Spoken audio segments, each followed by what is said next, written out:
अच्छा, हम सुनते हैं यहाँ जो ज्ञान दिया जाता है वो स्वयं परमात्मा देते हैं। ईश्वर, अल्लाह, भगवान, आप कोई भी नाम से पुकार सकते हैं, मगर हम परम आत्मा, highest of the all soul, निराकार परमात्मा देते हैं। ये आपने शायद सुना है और सुनते हैं। लेकिन ये जो बात है कि परमात्मा इस साधारण मनुष्य तन में प्रवेश करके एक ज्ञान यहां इस समय देते हैं, संगम युग के समय, कलयुग के अंत समय, तो इसके बारे में और ट्रांस के बारे में आप कुछ विवरण करके समझाएंगे कि कैसे ट्रांस का रोल? आप सबको ये ब्रेकिंग न्यूज मिल चुकी है कि ये ज्ञान परमात्मा देते हैं? मिल चुकी है? नहीं मिली अभी तक? हाँ, मिली आपको? ये क्या हुआ? ये तो ऐसी ठंडी ठंडी ब्रेकिंग न्यूज लग रही है। ब्रेकिंग न्यूज कैसे होनी चाहिए? हाँ, ब्रेकिंग न्यूज कैसी होनी चाहिए? हाँ, परमात्मा डायरेक्ट स्वयं आकर खुद एक एक बात कह रहे हैं जो हम अभी सुन रहे हैं किसी न किसी इंस्ट्रूमेंट के थ्रू। लेकिन एक एक बात जो सुनाई जा रही है न किसी शास्त्र से पढ़ी गई है, न कहीं किसी किताब से स्टडी की गई है, लेकिन जो परमात्मा डायरेक्टली पढ़ा रहे हैं उनसे सुनकर फिर औरों के साथ शेयर की जा रही है। आपको ये बात ठीक लग रही है सुनने के बाद? तो जब आपने ये बात सुनी कि ये ज्ञान यहाँ पर परमात्मा डायरेक्टली पढ़ाते हैं, आपके मन में कोई क्वेश्चन नहीं उठा इसको लेकर? यस, प्रश्न उठा? नहीं उठा? कोई उठा या स्वीकार कर लिया इस बात को? आप में से किस किस ने स्वीकार कर लिया है इस बात को कि परमात्मा पढ़ाते हैं? Very lucky, very very lucky. जब मैंने पहली बार सुना तो मैंने रिजेक्ट कर दिया इस बात को। मैं बोला ऐसे कैसे हो सकता है? भगवान डायरेक्टली कैसे आकर पढ़ा सकता है? और अगर आया है तो सिर्फ इनके लिए आया है क्या? हाँ, भगवान तो किसका है? भगवान किसका है? वो तो सबका है। ये कैसे कह सकते हैं कि सिर्फ इधर आया हुआ है? ऐसे कैसे हो सकता है? तो मन में बहुत सारे क्वेश्चंस चलने उठते हैं। और क्योंकि बात ही इतनी बड़ी है, ये बात कितनी बड़ी है, इसलिए इसको इतना इजीली स्वीकार करना ये सब नहीं कर पाते हैं। कुछ कर पाते हैं, कुछ नहीं कर पाते हैं। और ये बात ही ऐसी है जो इसको प्रूफ करना भी पॉसिबल नहीं है। आप एक अच्छे डॉक्टर हैं, इसको आप कैसे प्रूफ करेंगे? मुझे आना है आपके पास इलाज कराने के लिए। मुझे 2-4 लोगों ने बोला है कि आप एक अच्छे डॉक्टर हैं। तो आप एक अच्छे डॉक्टर हैं, वो आप कैसे प्रूफ करेंगे? मैं अगर आपको आके बोलूं कि मुझे इलाज करवाना है, लेकिन पहले आप प्रूफ करो कि आप बहुत अच्छे डॉक्टर हैं, फिर मैं इलाज शुरू करवाऊं, आप कैसे प्रूफ करेंगे? सोचो, कैसे प्रूफ करेंगे? नहीं कर सकते ना। आप कितने भी शब्द यूज करो, आप कितनी भी अपनी केस स्टडी मुझे दिखा दो कि हमने इतने पेशेंट्स का इलाज किया, इतने ये किया, अगर मुझे डाउट करना है तो मैं डाउट करती रहूंगी। मुझे प्रूफ कब मिलेगा? प्रूफ कब मिलेगा? जब मेरा खुद का इलाज होगा, है ना? और मेरा खुद का इलाज करने के लिए मुझे करना क्या पड़ेगा? इलाज करवाना पड़ेगा। इलाज करवाएंगे, अगर ठीक हुए तो हम कहेंगे बहुत अच्छे डॉक्टर है। लेकिन स्टार्ट कैसे हुआ? कि पहले हमें इलाज करवाना पड़ेगा। लेकिन हम इलाज किससे करवाएं? उसके लिए हमें कोई ना कोई रेकमेंड करता है कि मैंने इनसे इलाज करवाया, मैं ठीक हो गया, आप भी करके देखो। और अगर उन पे हमें विश्वास है और हमने उनका इलाज होते हुए देख लिया कि उनके अंदर वो हील हो गए हैं, तो हम भी शुरू करते हैं। इसी तरह परमात्मा यहां पढ़ाते हैं, ये प्रूव नहीं हो सकता क्योंकि वो दिखाई नहीं देता, और अगर दिखाई भी दे दे तो हमें पता नहीं चलेगा, और अगर दिख भी जाए तो कोई प्रूफ नहीं है जब तक हमें कुछ उसका बेनिफिट नहीं होता। तो यहां पर भी परमात्मा से पहले इलाज करवाना शुरू करना पड़ता है। आप रेडी? आप रेडी हैं? अशोक भाई ने कहा डबल डॉक्टर, तो डबल डॉक्टर की खुद की सेहत कैसी होनी चाहिए? हाँ, खुद की सेहत कैसी होनी चाहिए? ऐसा ना हो ना डॉक्टर ही छुप के दूसरे डॉक्टर के पास डिप्रेशन की दवाई लेने जा रहा हो, ऐसा तो नहीं होना चाहिए। तो हमें पहले इलाज करवा कर देखना पड़ता है। परमात्मा है, इसका प्रूफ क्या मिलेगा हमें? कि सबसे पहले थोड़े समय पहले आई वेंट टू कैलकाटा, वहां पे एक मदर टेरेसा का वो है चिल्ड्रंस होम, ऑर्फनेज। तो एक कमरे में 40 छोटे बच्चे थे, क्रेडल में। हर बच्चे की एज 1 महीने से कम थी, छोटे 10 दिन के, 20 दिन के, 1 महीने के। आप सोचो एक कमरे में अगर 40 बच्चे हो तो वो कमरा कैसा होना चाहिए, है ना? उस कमरे में डेड साइलेंस था, डराने वाला साइलेंस, बिल्कुल आवाज नहीं। तो हमने वो बहन को कहा ऐसे कैसे हो सकता है, 40 बच्चे एक कमरे के अंदर एंड इतना साइलेंस है। तो पता है वो बहन ने क्या कहा? उसने कहा इनको पहले से ही पता है कि अगर ये रोएंगे तो इनको चुप कराने वाला कोई नहीं आने वाला है। शी सेड बच्चे को इंस्टिंक्टिवली पता होता है। तो इट वॉज अ वेरी मतलब आई ओपनर फॉर मी कि ऐसा होता है इतने छोटे बच्चे के साथ। और उन बच्चों के चेहरे भी एकदम सीरियस, गंभीर, कोई स्माइल नहीं, कोई रोना नहीं, एकदम जैसे एक्सप्रेशंस नहीं बहुत ज्यादा। तो मुझे ऐसा लगा कि जो बच्चे माता पिता की पालना में नहीं पलते हैं उनकी जीवन कैसी होती है, और हम जो माता पिता की पालना में पल रहे हैं हमारी जीवन कैसी है।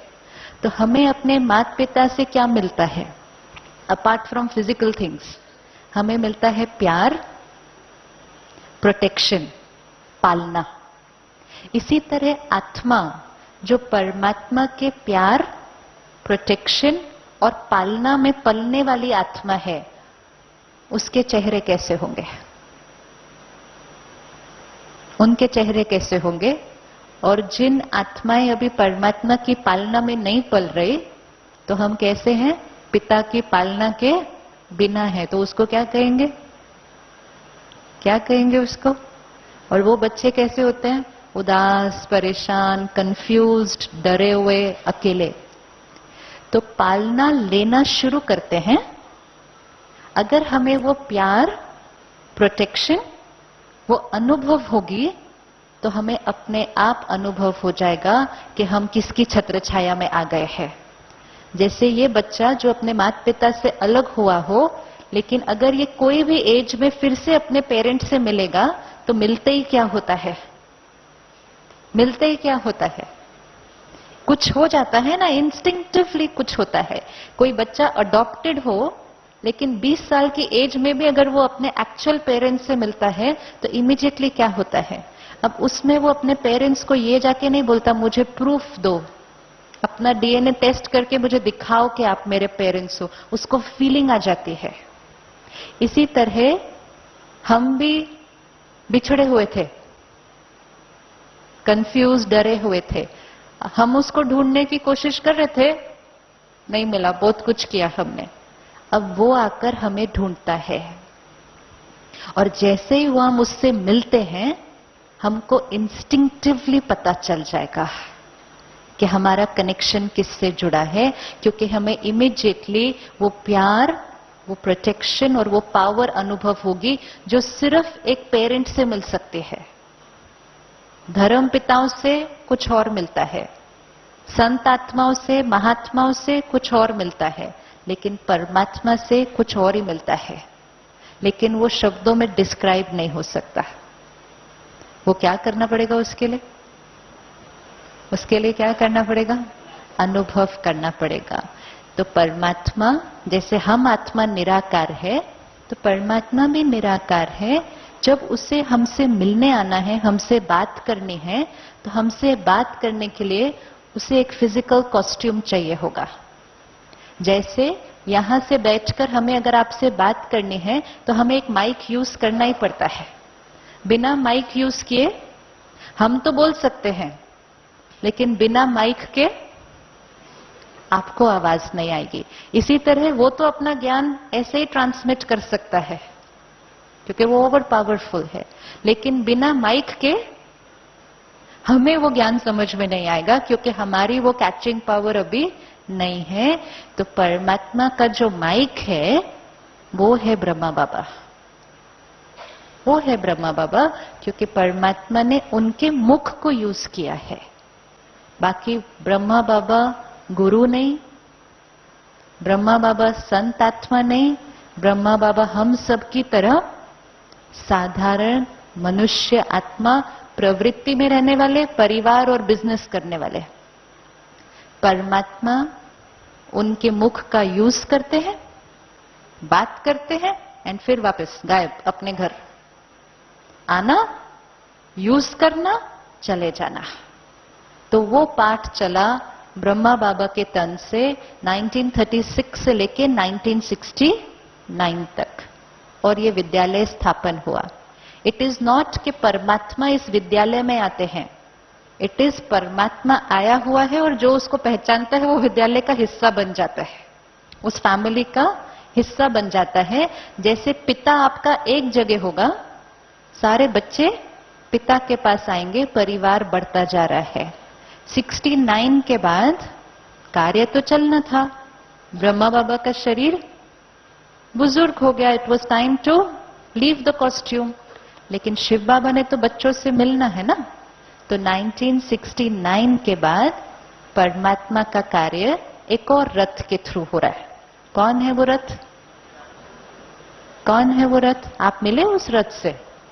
आप मिले उस रथ से पहले दिन? क्या भाग्य है, क्या भाग्य है, परमात्मा के रथ से मिले हैं, जिस रथ को परमात्मा यूज करके सब बच्चों से बात करता है। तो दादी गुलजार के माध्यम के द्वारा शिव बाबा आज भी हमसे बात करने और मिलने आते हैं। आप मिलना चाहेंगे? आप मिलना चाहेंगे? ये जो सामने हॉल है ना, अक्रॉस द रोड, देखा है ये वाला हॉल?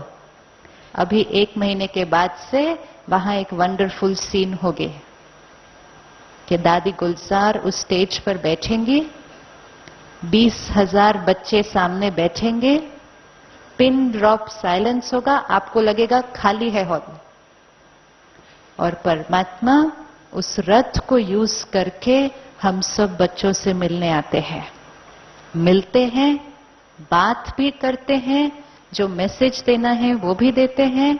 अगर हमारे मन में कोई क्वेश्चन है वो भी पूछ सकते हैं, और जो एक्सपीरियंस होता है वो तो फिर अगर आप करना चाहते हैं तो फिर आपको आकर करना होगा। लेकिन ये एक वंडरफुल सीन ड्रामा में चल रही है, जो भगवान डायरेक्ट अपने बच्चों से मिलने आता है, और सम्मुख बैठकर वो जो पावर की फीलिंग आती है, वो जो प्यार की फीलिंग आती है, इमीडिएटली आपको पता चल जाएगा ये फीलिंग किसी मनुष्य आत्मा से तो आ ही नहीं सकती है। और फिर वो फीलिंग रोज मेडिटेशन में भी हो सकती है, क्योंकि वही एंटिटी है, उससे कनेक्शन जोड़ना है। लेकिन इसके लिए पहला स्टेप किसको उठाना पड़ेगा?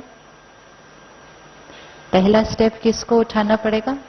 पहला स्टेप उसने उठा लिया है एक्चुअली, कि उसने आकर हमें अपना परिचय दिया, विच मीन्स उसने अपना हाथ आगे किया। अब सेकंड स्टेप किसका है? अब हमारी चॉइस, अगर हम उसका हाथ पकड़ते हैं, उसकी स्टडी करना शुरू करते हैं, जो ज्ञान वो सिखा रहा है उसको रोज याद करना शुरू करते हैं, मेडिटेशन करते हैं, एंड बहुत जल्दी आपको खुद प्रूफ मिल जाएगा कि जिसका आप पढ़ रहे हैं और जो जिससे आप रोज मिल रहे हैं वो आपका पेरेंट है। आपको इंस्टिंक्टिवली वो फीलिंग आ जाएगी, और दूसरों को आपके चेहरे से दिखाई दे देगा कि इनको कुछ मिल गया है। इनका जीवन परिवर्तन हो गया है। लेकिन फर्स्ट स्टेप एक्सपेरिमेंट करने का वो हमें करना होगा। एक्सपीरियंस डेफिनेट है, 100% है। एक प्रश्न होता है, यह ज्ञान लेने के बाद किस तरह से हमारा प्रोफेशनल जीवन अधिक सुंदर और रिवॉर्डिंग बन सकता है? इसका फायदा कितना होगा? और ऐसा तो नहीं हो सकता है कि हमारा जो कौटुंबिक जीवन है उसके अंदर कुछ द्विधा आए, स्प्लिट हो जाए, कि परमात्मा का माने या हमारा लौकिक जीवन जैसे चलता है उसको चलने दे। प्रोफेशनली हमें फायदा होगा या हमारा इंटरेस्ट कम हो जाएगा? जैसे हम आत्मा बैटरी आज डिस्चार्ज है, राइट? तो हमारे परिवार की क्या हालत है वो हमारे से बेटर कोई नहीं जानता है। यस और नो? यस और नो? पिछले 4 साल में मुझे इतने सारे परिवारों से व्यक्तिगत मिलने को मिला है विद देयर पर्सनल प्रॉब्लम्स, जो उन्होंने किसी के साथ शेयर नहीं की होती। तब समझ में आ रहा है अभी कि घर घर में कितनी प्रॉब्लम्स है आज। बाहर से उनको देखेंगे तो लगेगा बहुत अच्छा परिवार है, सब ठीक है, खुश है। आप उनसे पूछेंगे आप कैसे हैं, दिल से very fine, thank you, we are very happy. लेकिन अंदर अंदर बहुत कुछ चल रहा है। तो परिवार तो हमारे ऑलरेडी स्प्लिट हो रहे हैं। अब तो हमें कुछ ऐसा करना है जिससे जो स्प्लिट हो रहा है उसको जोड़ना है। तो जैसे जैसे हम अपनी चार्जिंग करना शुरू करते हैं, परमात्मा का ज्ञान हमें क्लैरिटी देता है और कनेक्शन हमें पावर देता है। तो आत्मा के अंदर जो पावर आ जाती है, आत्मा दूसरों को एक्सेप्ट करना इजी हो जाता है। एक्सपेक्टेशंस खत्म होती जाती हैं, एक्सेप्टेंस शुरू हो जाती है। छोटी छोटी बातें जो पकड़ कर रखते थे, छोड़ना एकदम सहज हो जाता है। फॉरगिव करना जो लगता है कि बहुत मुश्किल है, वो एक नेचुरल वे ऑफ लिविंग हो जाता है। गुस्सा करना जिसको लगता था उसके बिना काम ही नहीं हो सकता, वो अब आएगा ही नहीं। जब ये सारी चीजें थोड़ी थोड़ी होने लगेंगी, रिश्ते क्या हो जाएंगे? रिश्ते क्या हो जाएंगे? ऑटोमेटिकली जुड़ जाएंगे। प्रोफेशनली, चाहे हम किसी भी प्रोफेशन में हैं, जब हमारे को स्ट्रेस नहीं होगा, हमारा कनेक्शन उससे जुड़ा रहेगा, हमारी माइंड ज्यादा क्लियर, कोई कंफ्यूजन नहीं, हमारी अपनी कोई उलझने नहीं, तो हम हमेशा औरों के लिए अवेलेबल होंगे। फिजिकली भी अवेलेबल और मेंटली भी अवेलेबल। कई बार हम फिजिकली प्रेजेंट हैं लेकिन मन हमारा कहाँ है? वो हमारा कहीं और चल रहा है। हम अवेलेबल जब होते हैं, लोगों को फील होती है वो चीज। हमारी एटीट्यूड बहुत पॉजिटिव और पावरफुल हो जाती है। कोई डॉक्टर किसी पेशेंट को कह सकता है, ओ आपको ये है, ये है, ये है, हम करेंगे इलाज, कोशिश करेंगे, सब ठीक हो जाएगा। और कोई दूसरा डॉक्टर कहेगा, ये तो कुछ भी नहीं है, आप तो बस ठीक ही हो, बस इतना सा करना है, ठीक हो जाएगा। ये दो पर्सपेक्टिव में फर्क कितना पड़ जाता है? फर्क कितना पड़ जाता है, राइट? कुछ समय पहले मुझे अपने एक फैमिली मेंबर के साथ अशोक भाई के पास इलाज के लिए जाना हुआ। तो उनको ट्यूमर था। तो सारे जो डॉक्टर्स और मिले, उन्होंने कहा, ओहो बेचारे आप, ये बीमारी तो लाखों में किसी एक को होती है, इतनी यंग एज में आपको हो गई, ये तो कैंसर भी हो सकता है, ये भी हो सकता है। वो मेजॉरिटी डॉक्टर्स का एटीट्यूड था। अशोक भाई से हमने पूछा, अशोक भाई ये कैंसर भी हो सकता है? तो अशोक भाई ने कहा, तो क्या हुआ, हो सकता है तो मैं तो कैंसर का डॉक्टर हूं, होगा तो वो भी ठीक हो जाएगा। उन्होंने ऐसे बोला जैसे वो 100 बुखार को ठीक करने वाले थे। लेकिन वो एक एटीट्यूड, और सिर्फ शब्दों का एटीट्यूड नहीं, हम शब्दों से कई बार वो करते हैं, लेकिन वो शब्दों के साथ संकल्पों के अंदर जो फेथ था, इमीडिएटली सामने वाले को क्या कर दिया? सामने वाले को क्या कर दिया? 1 सेकंड में हल्का कर दिया। आधी बीमारी तो वहीं खत्म हो जाती है।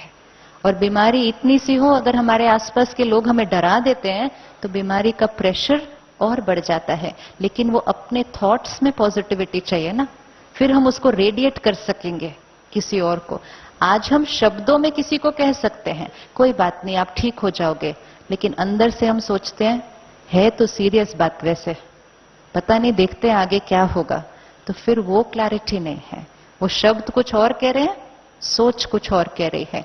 तो राजयोग मेडिटेशन शब्दों को नहीं बदलता, राजयोग मेडिटेशन सोच को बदल देता है। तो शब्द कुछ भी हो, शब्दों पर ध्यान नहीं रखना पड़ेगा, हमारी अंदर की प्योरिटी, पॉजिटिविटी, पावर वो रेडिएट हो जाती है दूसरे को बिना कुछ बोले।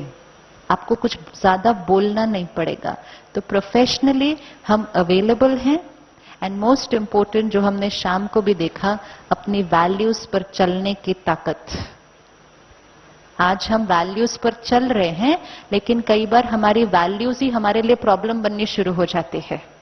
हम कहेंगे मैं ऑनेस्ट हूं, लेकिन उस वजह से मुझे प्रॉब्लम आती है। तो ऑनेस्टी और वैल्यूज के साथ पावर और ह्यूमिलिटी। कई बार मैं ऑनेस्ट हूं तो हमें दूसरे कैसे लगते हैं, दूसरे कैसे लगते हैं? तो वो क्योंकि वैल्यू है ऑनेस्टी की, लेकिन साथ में ह्यूमिलिटी नहीं है। तो जब सोल कॉन्शियस होते हैं तो अपनी वैल्यूज को भी सही रीति यूज कर सकते हैं। और कलयुग के समय पर जहां मेजॉरिटी लोग शायद उसको नहीं यूज कर रहे, उसको यूज करने की पावर भी आती है, डिफिकल्ट नहीं लगता यूज करना, और ह्यूमिलिटी के साथ यूज करते हैं ताकि दूसरों के प्रति घृणा की फीलिंग या लो की फीलिंग कि ये तो ऐसे हैं, वो फीलिंग उनको नहीं आएगी। तो आपके हर एस्पेक्ट पे मेडिटेशन का बेनिफिट ऑटोमेटिकली वर्क करता जाएगा, आपको पता ही नहीं चलेगा। कल हम किसी से मिले जो 4 साल से मेडिटेशन सेंटर से जुड़े हैं हैदराबाद में। थोड़ा समय पहले उनकी बेटी जो 25 इयर्स की है, वो अमेरिका में 5 लोगों के साथ कार में जा रही थी, एक्सीडेंट हुआ, शरीर छोड़ दिया। बॉडी को इंडिया लाने में 1 हफ्ते का टाइम लगा। वहां से वो सारे 5 बच्चे हैदराबाद के थे, लेकिन वो भाई की स्थिति इतनी पावरफुल, और वो अपनी स्थिति से फिर उसने पूरे परिवार को संभाल लिया, पूरे परिवार को। खुद ब्रेकडाउन नहीं हुए तो अपनी स्थिति से पूरे परिवार को संभाल लिया, और पूरे परिवार के लिए भी उस परिस्थिति को क्रॉस करना इजी कर दिया। और ऐसे इतने परिवार हैं। अगर हम अपने बच्चे की डेथ को स्टेबिलिटी से फेस कर लें, उसके बाद तो कोई और कोई प्रॉब्लम ही नहीं है। तो इस बेनिफिट को एक्सपीरियंस करके देखना है। बड़ी बात भी क्या हो जाएगी, छोटी हो जाएगी, क्योंकि पावर बढ़ जाती है आत्मा के अंदर। यहां पवित्रता का बहुत महिमा हम करते हैं, लेकिन प्रश्न होता है कभी, ये पवित्र जीवन, पवित्र मन, पवित्र तन, ये बात करते हैं, तो क्या जीवन में रुक्षता, ड्राइनेस नहीं आ जाएगी पवित्रता की प्रैक्टिस से? प्योरिटी, हाँ, पवित्रता इन फिजिकल भी। अच्छा, प्योरिटी अलग अलग लेवल पर, एक फिजिकल और दूसरा इंटरनल, इमोशनल। हम इंटरनल प्योरिटी की बात करें, फिजिकल प्योरिटी तो बहुत इजी है, बहुत इजी है। फिजिकल प्योरिटी को अडॉप्ट करना ये तो बहुत सिंपल है, लेकिन कई बार मन में ये भ्रांतियां हैं बहुतों की कि यहां जाएंगे तो वो हमें क्या बना देंगे, क्या बनाएंगे आपको, क्या बनाएंगे, थोड़े जोर से बोलो। हाँ, तो आप 2 दिन से आए हुए हैं यहाँ पे, आपको बनाया किसी ने भाई बहन, बनाया भाई बहन? हाँ, नहीं, ये भ्रांतियां हैं, सुनी सुनाई बातें हैं। सुनी सुनाई बातों पर अपना भाग्य नहीं रोकना चाहिए कभी भी। सेलिबेसी पावर है, सेलिबेसी सोल कॉन्शियसनेस की फर्स्ट स्टेज होती है। हम सोल कॉन्शियसनेस मतलब हम इंद्रियों पे डिपेंडेंट नहीं होंगे सुख की अनुभूति के लिए। यही कर रहे हैं ना, आत्मा अति इंद्रिय सुख की अनुभूति की तरफ जा रही है। अति इंद्रिय सुख मतलब इंद्रियों से परे का सुख, जिसमें हम किसी इंद्रिय पर डिपेंडेंट नहीं है और किसी और व्यक्ति पर डिपेंडेंट नहीं है, आनंद की अनुभूति के लिए। तो सेलिबेसी उसका फर्स्ट स्टेप होती है। लेकिन सेलिबेसी यहां पे कंपल्सरी नहीं है, सेलिबेसी यहां पे इंपोज नहीं की जाती है, सेलिबेसी का हमें महत्व बताया जाता है। फिर उसको अडॉप्ट करना या नहीं करना ये हर आत्मा की अपनी चॉइस होती है। जैसे आप डॉक्टर हैं, हम आपके पास इलाज के लिए आते हैं, आप हमें इलाज बताते हैं, दवाई देते हैं, लेकिन उसके साथ आप हमें एक दो परहेज बता देते हैं, राइट? परहेज बताते हैं ना कि आप ये इलाज करो, साथ में ये परहेज करो। अब कोई उस परहेज को करता है, कोई उस परहेज को हल्के में छोड़ देता है। लेकिन परहेज नहीं कर सकते इसलिए इलाज को भी छोड़ देंगे? ऐसे तो नहीं करेंगे ना। तो परमात्मा से रिश्ता, कनेक्शन, ये आत्मा का इलाज हो रहा है। उस इलाज को इजी करने के लिए सेलिबेसी एक परहेज है, लेकिन वो एक परहेज है। परहेज करना चाहे कर सकते हैं, नहीं करना चाहे तो वर्तमान समय उसको छोड़ सकते हैं हल्का। लेकिन उसकी वजह से इलाज को ही छोड़ दें या परमात्मा से रिश्ता ही छोड़ दें, ये तो फिर हमारा क्या हो जाएगा? नुकसान हो जाता है। और जैसे बाकी सब चीजें एक्सपेरिमेंट करने की होती हैं, पवित्रता को भी एक्सपेरिमेंट ही करना होता है। और पवित्रता धारण नहीं करनी पड़ती है, वो एक्चुअली ऑटोमेटिकली आने लगती है। जब आत्मा भरती जाती है तो उसकी डिपेंडेंसी कम होती जाती है। तो डिपेंडेंसी को नहीं छोड़ना है, भरने के काम पर चलना है। आप भरने के काम पर चलो, जो आपकी डिपेंडेंसीज है। जैसे सपोज किसी को स्मोकिंग की एडिक्शन है, तो हमें स्मोकिंग नहीं छोड़नी है, हमें मेडिटेशन से आत्मा में पावर भरनी है, स्मोकिंग अपने आप छूट जाएगी, अपने आप छूटेगी डिपेंडेंसी। तो ऐसे ही जीवन में फिर ये शुद्धता, ये प्योरिटी अपने आप आती जाएगी। अब ये जीवन सूखा हो जाएगा, नीरस हो जाएगा, या ये एक ऐसा जीवन हो जाएगा जो हमें अभी तो पता ही नहीं है कि वो कैसा होने वाला है, क्योंकि हमने तो अभी तक उसको अनुभव ही नहीं किया है। अगर किसी के हाथ में पत्थर हो तो वो पत्थरों के साथ खेलता है, तो वो पत्थर भी बहुत इंटरेस्टिंग है। जब हम यहां नहीं आए थे उससे पहले हम भी पत्थर के साथ खेलते थे और बड़ा मजा आता था। अच्छा खाना पीना, मौज करना, इसमें भी बहुत मजा था। That was also fun. लेकिन फिर धीरे धीरे किसी ने हीरे रखने शुरू कर दिया। हमने कहा हम नहीं पत्थर छोड़ेंगे, उन्होंने कहा मत छोड़ो आप पत्थर, अपने पकड़ के रखो साथ में सारे, लेकिन मैं हीरे रखता जाता हूं। वो हीरे रखता गया, पत्थर कब गिर गए पता नहीं चला। पत्थर को छोड़ना नहीं पड़ा, वो गिर ही गए, पता ही नहीं चला, क्योंकि उससे ज्यादा इंटरेस्टिंग खिलौना मिल गया था। जब तक वो इंटरेस्टिंग खिलौना नहीं मिलता तो पहले वाले खिलौने को छोड़ने की जरूरत नहीं है। लेकिन एक नए वाले खिलौने को ट्राई करके देखते हैं, हो सकता है खेल में मजा और भी ज्यादा है।